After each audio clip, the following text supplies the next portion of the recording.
ದುರಸ್ತಿ ಭಾಗ್ಯಕ್ಕೆ ಕಾಯುತ್ತಿರುವ ದಾಂಡೇಲಿಯ ಜೆಎನ್ ರಸ್ತೆಯಲ್ಲಿರುವ ಗೋಪುರ ಗಡಿಯಾರ. ಸಿದ್ದರಾಮಯ್ಯನವರು ಮುಖ್ಯಮಂತ್ರಿ ಹುದ್ದೆಯಿಂದ ಕೆಳಗಿಳಿಯುವ 2 ತಿಂಗಳ ಹಿಂದೆ ಸಮಯ ತೋರಿಸುವುದನ್ನು ನಿಲ್ಲಿಸಿದ ದಾಂಡೇಲಿಯ ಜೆಎನ್ ರಸ್ತೆಯ ಗೋಪುರ ಗಡಿಯಾರ ಡಿಕೆ ಶಿವಕುಮಾರ್ ಅವರು ಮುಖ್ಯಮಂತ್ರಿಯಾಗಿ ಅಧಿಕಾರ ವಹಿಸಿಕೊಂಡ ನಂತರವೂ ದುರಸ್ತಿಯಾಗಿಲ್ಲ ಎಂಬ ಹಾಸ್ಯ ಚರ್ಚೆಗಳು ಸಾರ್ವಜನಿಕ ವಲಯದಲ್ಲಿ ನಡೆಯುವಂತಾಗಿದೆ. ನಗರದ ಸೌಂದರ್ಯವನ್ನು ವೃದ್ಧಿಸುವ ನಿಟ್ಟಿನಲ್ಲಿ ಹಾಗೂ ಸಾರ್ವಜನಿಕರಿಗೆ ಅನುಕೂಲವಾಗಲೆಂದು ವೆಸ್ಟ್ ಕೋಸ್ಟ್ ಕಾಗದ ಕಾರ್ಖಾನೆಯು ಸಿಎಸ್ಆರ್ ಯೋಜನೆಯ ಮೂಲಕ ದಾಂಡೇಲಿ ನಗರದ ಬಸ್ ನಿಲ್ದಾಣದ ಮುಂಭಾಗದಲ್ಲಿರುವ ಜೆಎನ್ ರಸ್ತೆಯಲ್ಲಿ ಸುಂದರವಾದ ಗೋಪುರ ಗಡಿಯಾರವನ್ನು ನಿರ್ಮಾಣ ಮಾಡಿದೆ. ಈ ಗೋಪುರ ಗಡಿಯಾರ ನಿರ್ಮಾಣ ಮಾಡಿದ ನಂತರ ಇದರ ನಿರ್ವಹಣೆಯ ಜವಾಬ್ದಾರಿ ನಗರಸಭೆಯದ್ದಾಗಿದೆ.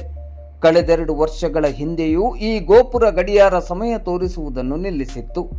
ಆವಾಗಲೂ ವರದಿಗಳ ಮೇಲೆ ವರದಿ ಮಾಡಿದ ನಂತರ ದುರಸ್ತಿ ಕಾರ್ಯ ನಡೆಯಿತು.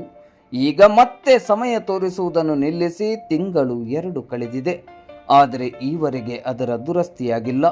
ಬಹುಶಃ ಗೋಪುರ ಗಡಿಯಾರ ಮೇಲೆ ಇರುವುದರಿಂದ ನಗರಸಭೆಯ ಗಮನಕ್ಕೆ ಬಂದಿರಲಿಕ್ಕಿಲ್ಲ ಎಂಬ ಹಾಸ್ಯಭರಿತ ಚರ್ಚೆಗಳು ನಗರದಲ್ಲಿ ಇದೀಗ ಶುರುವಾಗಿದೆ. ಇಂದು ಶನಿವಾರ ಸಂಜೆ 4 ಗಂಟೆ ಸುಮಾರಿಗೆ ಈ ಬಗ್ಗೆ ಮಾಧ್ಯಮಕ್ಕೆ ಮಾಹಿತಿ ಲಭ್ಯವಾಗಿದೆ.